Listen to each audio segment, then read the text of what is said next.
So our question for this video is, how do you make wines stronger? And by that I mean, how do you increase the level of alcohol?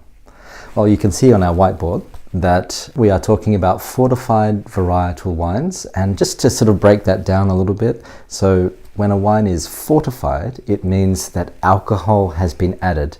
Alcohol usually in the form of grape spirit, which is at about 80% alcohol per volume.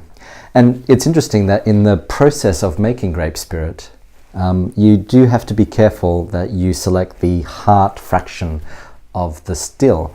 By that I mean, when you're distilling wine into grape spirit, you have the heads fraction, which is very floral. You have a hearts fraction, which is the best quality, and then you have the tails fraction, which has the kind of waxy lanolin kind of character. So you really want to make sure that the spirit you're using has selected the heart fraction.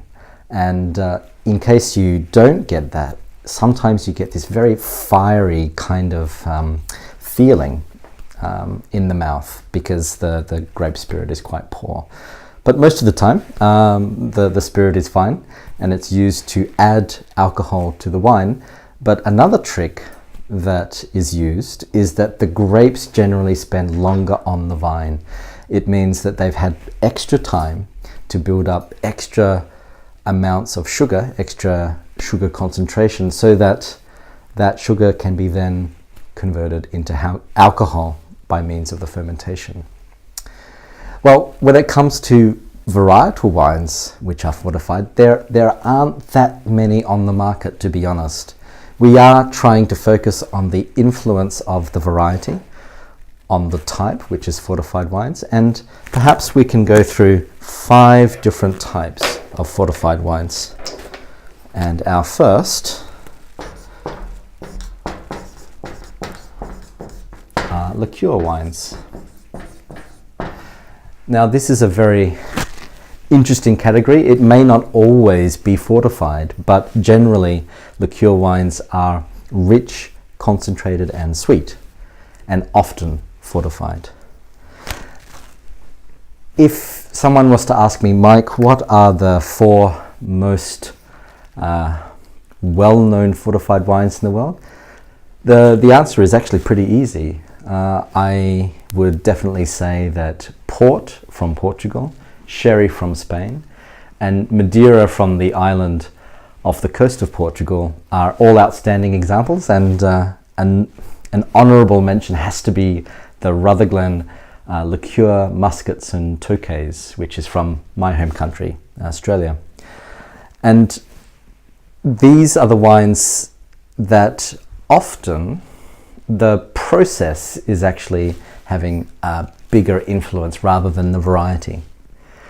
And so when it comes to varietal wines, Madeira is an excellent example where some of their wines are labelled varietally, and there are 4 noble varieties from Madeira, and they are Tzetzal, Verdelho, Bual, and Malmsey. And they increase in sweetness. So when it comes to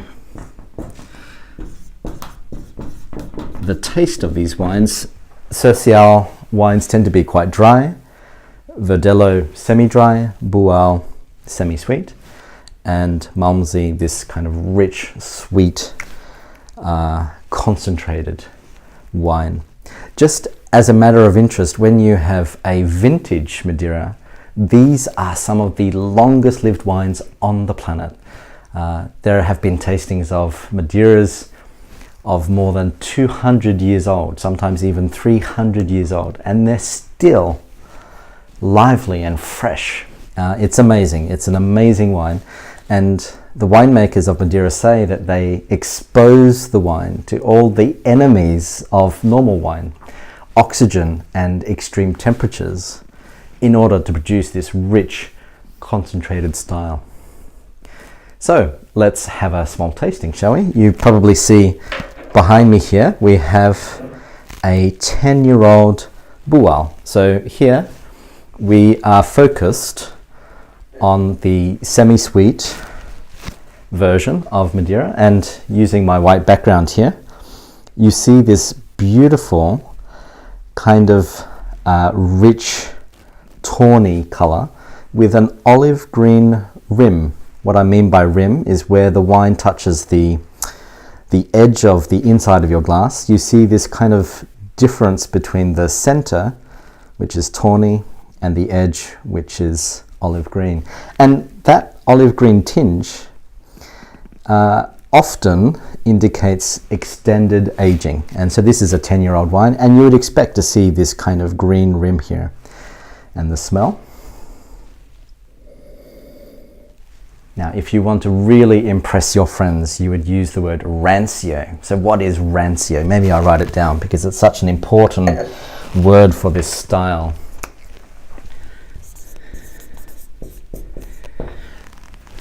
Rancio is a kind of intense nuttiness that only comes about when you expose your fortified wines to extremes of time and temperature.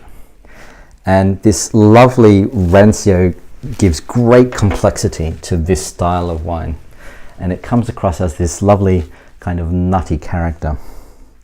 And of course you get these dried fruits, figs, dates, and raisins,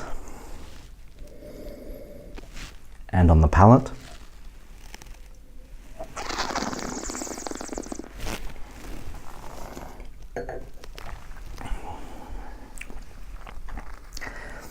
For me, this is my preferred level of sweetness, and that's one of the great things about the varietal Madeiras. You can choose the sweetness that you like. So that's a tip for you when you're shopping for this type of wine. For me, Bual has some of the richness of the richest style, but it seems to have this nice balance between acidity and sweetness, and you get that lovely nuttiness and a very, very long finish. My goodness, it's just lingers in the mouth. It's beautiful.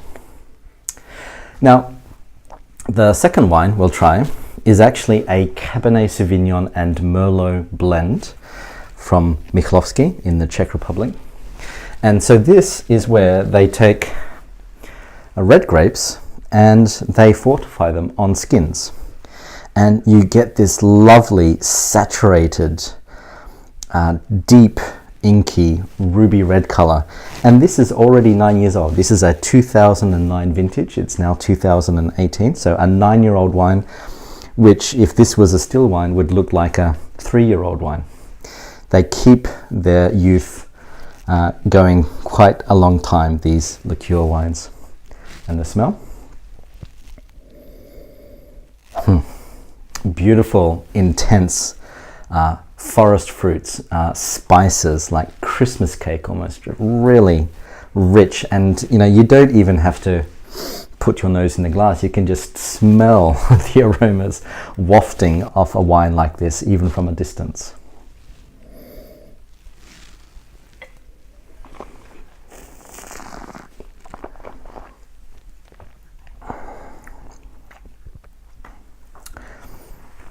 Because this is made from red grapes, not only do you get some of the sweetness from the residual sugar, and alcohol itself has a kind of impression of sweetness, but you also get some of the tannins from the red wine. So this is a style that will age in the bottle, and that's an important point to make, that when you have vintage style fortified wines, often there is aging to be done in the bottle. Whereas when you have, let's say, 5, 10, 15 or 20-year-old Madeira, the aging has been done for you, so that when you buy the wine, it's already ready to drink.